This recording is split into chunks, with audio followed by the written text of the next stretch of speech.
Welcome to the Pencil Bob channel. I hope you enjoy the story. Remember to like and subscribe. And now the story.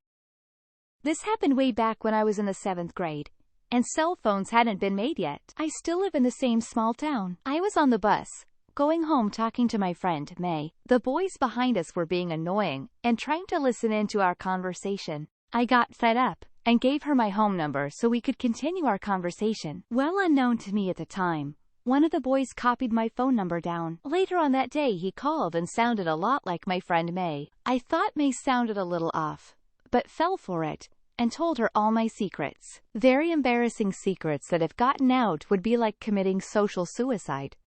Well, the next day I got on the bus to everyone laughing at me, and my heart sank. The boy told me that he had pretended to be May, and I fell for it. I noticed that he had the beginnings of a black eye and a busted lip. May had found out what he did, and made sure he knew that she didn't like it, and told him that if he ever did something like that again, that he would be pushing up daisies. May was a very big and strong girl. She didn't tolerate fools. Anyways, I came up with great idea, and prayed for it to work. I smirked at him, which made him uncomfortable. Then I told him loudly so everyone could hear, "Dude, I knew it was you the whole time." Everyone knows that my perfect day is being in my apple tree, reading a book, or writing in my diary. I have old parents that just want to stay home all day and bug me to death, and lecture me for hours, or beat the shit out of me if I do one thing wrong. Do you really think that I would have the urge or courage to do any of the outrageous things I made up and told you about? His face turned red, and the other kids started agreeing with me, and saying things like, "Now I get why she's a goody two-shoes," or, "Yeah, she's boring." Then it all turned on him for being so gullible, and I never seen him look so humiliated, and I had always hated being called a goody two-shoes.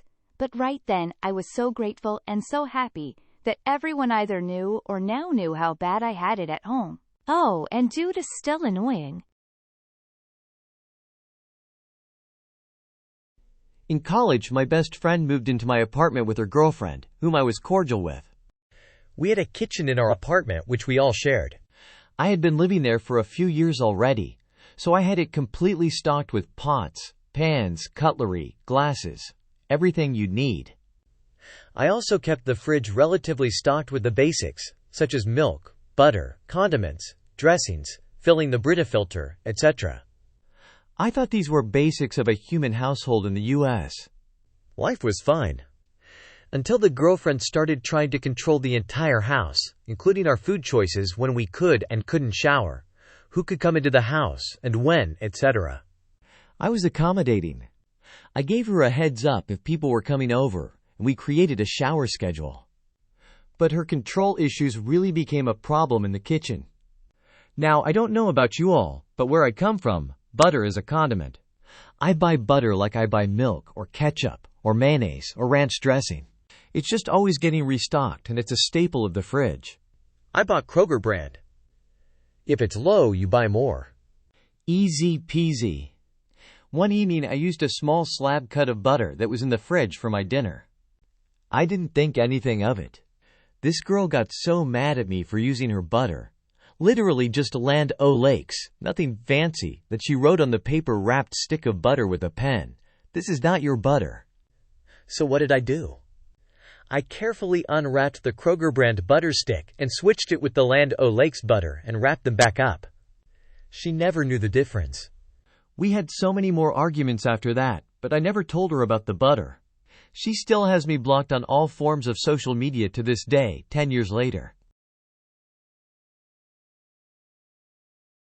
Me, 35 female, and my SO, 35 male, live in a 102-year-old house in a small town in a rural farming community on the West Coast. This particular area has been hit hard with thefts from tweakers and other drug addicts. So a few months ago we got cameras to put up, including a doorbell camera. We share a driveway with our neighbors and are very good friends with all of them. They are a large family with lots of kids that live in a very large old schoolhouse. The mother is elderly and very sweet, and most all the kids are grown that she had either adopted or fostered. 2 adult children still live there, one just himself, and the other has a partner and 4 children. Her oldest is in elementary school. A few days ago in the morning, I found the door of the gas tank on my car open. This prompted me to make a mental note to look at my footage from the cameras later that afternoon when I got home. I also found a large pocket knife on the ground next to the gas tank of our other vehicle that didn't belong to us or our neighbors.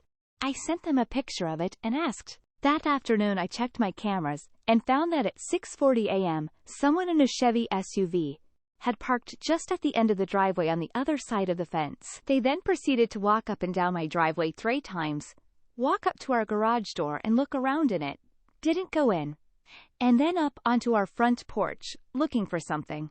In the footage, it shows he was carrying a length of plastic tubing. It was obvious he was after gas, and had tried to siphon both our vehicles, and when he couldn't get anything out of them, one was empty, and the other wouldn't open from the outside. He was searching for a can to steal. We had one empty gas can where he didn't see it, so he ended up walking away with nothing. So I downloaded the videos and sent them to my neighbors to see if they recognized him. They texted me back immediately and told me it was one of their brothers who is a drug addict, and has trespassed off their property, and has a history of theft also. They encouraged me to contact the sheriff and file a report. I also made several vague no names or who I think it is posts on some local community pages with the videos asking for information.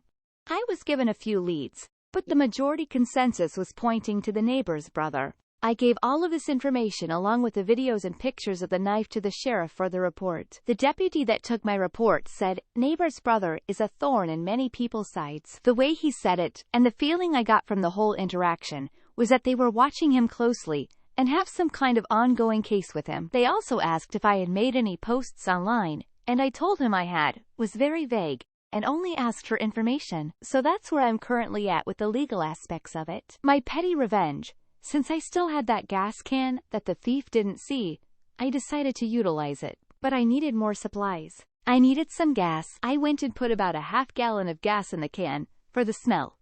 Then added a cup and a half of sugar, a bunch of glitter, and topped it off with water from the hose. I then taped a note, "Smile, you're on camera," a hole, to the bottom of the can, and attached it with the fishing line, so he couldn't see the line, and it would take him a few extra seconds.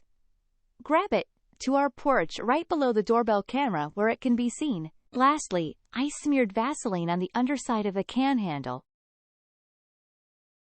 along with a bunch more glitter. Now with the trap baited and set, hopefully I will have an update soon. Growing up, there was a kid in my grade, whom I'll call Larry because that was not his name. Larry and I were on good terms in elementary school. However, when the middle school years came, he decided to be one of my bullies. Fast forward to senior year of high school. All my other bullies had lost interest in me during our sophomore year, but not Larry. One day he did something truly despicable to me. There was no physical damage to me, but his action showed an astonishing depth of contempt. I did not react in the moment of my humiliation because any reaction would have been a reward. Cue petty revenge. Remember magazines? Remember those cards in magazines, the ones you could fill out to get a subscription to that or some other magazine? Lots of companies and organizations put those cards in magazines. Publishers, of course, but also the military, nonprofits, AARP, you name it. Postage for those cards was paid by the recipient. I started collecting those cards. I collected them from my parents' magazines, from my grandparents' magazines, from any magazine I could get my hands on. When I had a thick stack of them, a couple hundred or more, I started filling them out with Larry's name and address. I then deposited those cards in a mailbox. I never heard what his reaction was, but in addition to the countless subscriptions he had to cancel, I imagine he was on all the mailing lists for years and got an incessant stream of unwanted solicitations. Up yours, Larry. I used to work at a big store just off a major highway. We sold furniture, garden items, whatever you might need, but weren't one of those big chain. Just out on the shop floor helping customers and ringing up items and moving stock. We get lots of interesting customers come in of the highway to look around and buy stuff. One day this family comes in, a dad and 12-year-old son.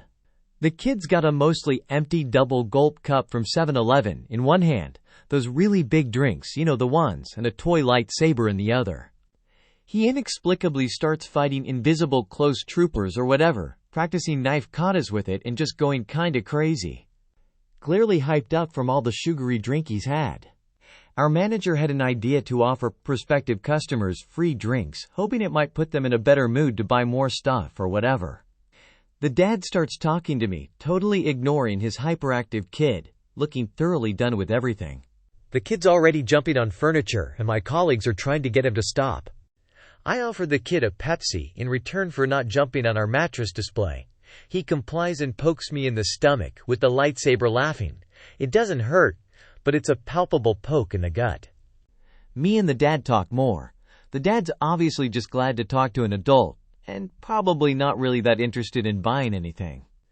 After a while of talking to the dad, the kid whines that he needs the bathroom. Clearly, all that soda he drank is catching up with him. Both me and the dad ignore him. The kid acts considerably less hyper, and starts shifting from foot to foot, looking antsy. The dad just keeps talking to me and ignoring him. After a while, the kid's holding himself and interrupts me as I'm talking to the dad.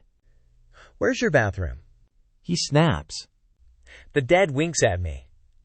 We did actually have a customer bathroom, though it wasn't really signposted very well and way out back.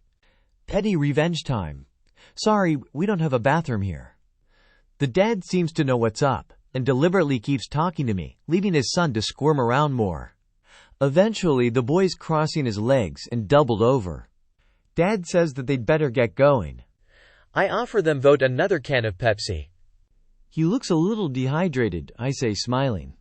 He leads the kid, still holding himself, and they get back into the car.